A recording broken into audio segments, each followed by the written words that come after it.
to First Take, everyone. Music Box Upper Club. Entering the second hour of the show. Hope you're enjoying it. So, we are all familiar with what happened to LeBron last night. Obviously, he fell into the cameraman, perhaps a little help or assisted by one Andrew Bogut, but we're talking about the cameraman being on the court during that first half. Several athletes tweeted about the cameraman being so close to the action, one of which is the bad man known as Aaron Rodgers. He says the camera guy couldn't move his camera. The on-field and on-court cameras are unnecessary, in my opinion. Get off the court. He continued, the under-the-basket camera has always been dangerous. The camera following players into the huddle is just unnecessary, in my opinion. Jared Jack, also a friend of the show, tweeted when it happened, when he saw LeBron get hit with the camera, he said, get those damn cameras all out of the way. So, Stephen A. Smith, do you think that they have a point about cameras being on the court? No. And the reason why they don't have a point is because you're a player. There are player associations that represent the interests of the players. Do something about it and stop whining. The fact of the matter is the cameras wouldn't be there if the league didn't have it permissible for them to be there. They are, you know, the games that we watch, the things that we see, it's because the cameramen are there videoing it for us all, okay? And by the way, those camera folks, particularly the TV ones, and I'm not saying that particular one was, I'm not so sure. I do believe whether it's the NFL, how many billions did they sign for with the television networks? What about the billions the NBA is getting? What about the billions Major League Baseball is getting? Okay? So I don't hear anybody complaining about the money. You can't have it all. Sometimes you pay and you forfeit some conveniences so you can get the money.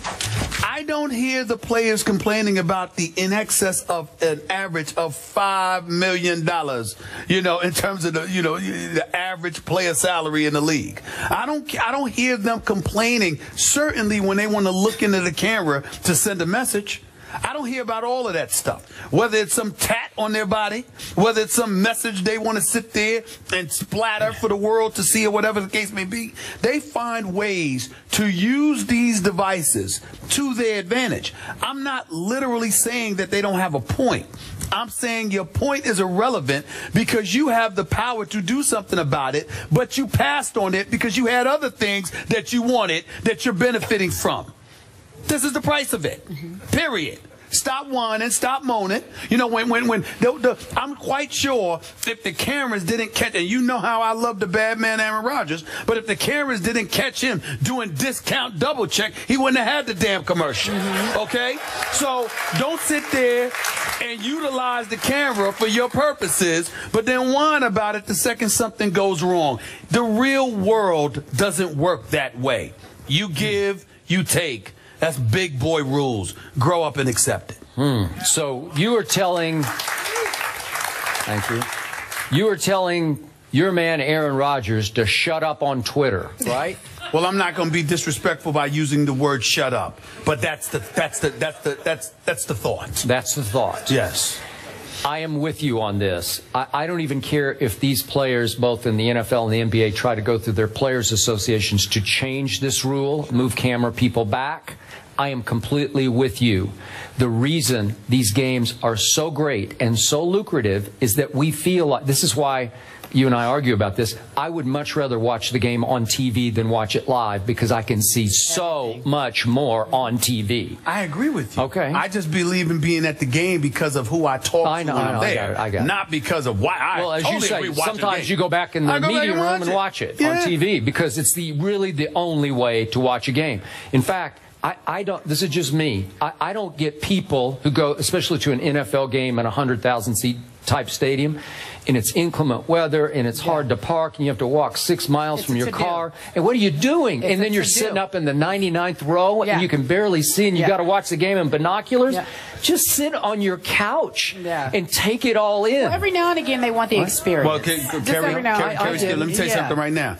I'll give your man Jerry Jones credit because the best place in America Yes. to watch a football game is at Jerry World, the $1 billion playpen, because of that big jumbotron. Everyone says I'm not that. talking about because of that big everything. life-size TV. Yeah. You get the best of both The worlds. best of both The worlds. experience That's right. plus the television. Now, more arenas should do that. I get all that. I need to make the point one more time to defend this cameraman.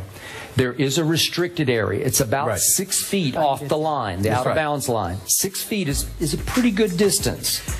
And there's a red line restraining, and he was behind it. So he was legally within his limits of where he was sitting. So he wasn't over the line and in harm's way. And not only that, if you have an issue, he was not over the line. He was not in violation of anything. It was clearly accidental, especially on his part. And by the way, if you have something that you want to do about it, complain about it with the leagues, because they're the ones that make those decisions. They're the ones that define those restrictions and those stipulations, and that is that. But also, don't be hypocritical, because you got folks, this is just another way of pointing the finger, whether it's the media, literally the written word, the verbal, audio, visual, or in this case the cameraman. They're always finding a way to complain about the very thing they have mastered exploiting. Shut the hell up and watch the game.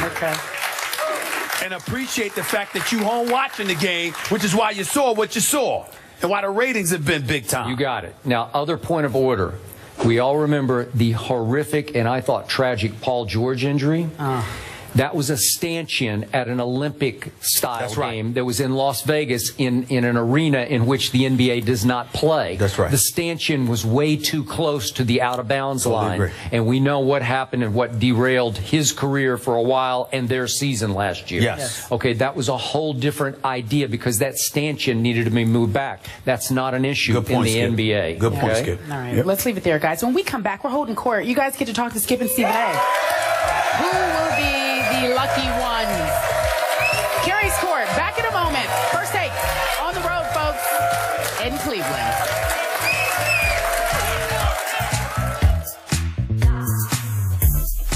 She is Alejandra Bonet from Cincinnati, about 4 hours away. Yes. You have a question. Who would you like to give your question to, Skip or Stephen A? Okay, Skip then. Your hair's looking good too, Stephen A. Oh. Yeah. All right. Oh, well, then you get the question. Okay. All right. Hey, listen, so, miracles do happen. I need a haircut back. My man Marlon, I'm coming to see you. Okay. Hey, Chris. Okay, do you think that the Cincinnati Bengals will make it past the first round? Or Stephen A, hold on. Stephen A, she didn't finish her question. Stephen A. I just laughed. She didn't finish her question. That's all I did. Please continue. What is your question? Or do you think they'll freeze up again in the playoffs? Freeze up. I like that. They're the Cincinnati Bengals. Of course they will. Okay. Freeze up. I am a person, I've been on the record, particularly as it pertains to the plight of some of these African-American coaches. You have.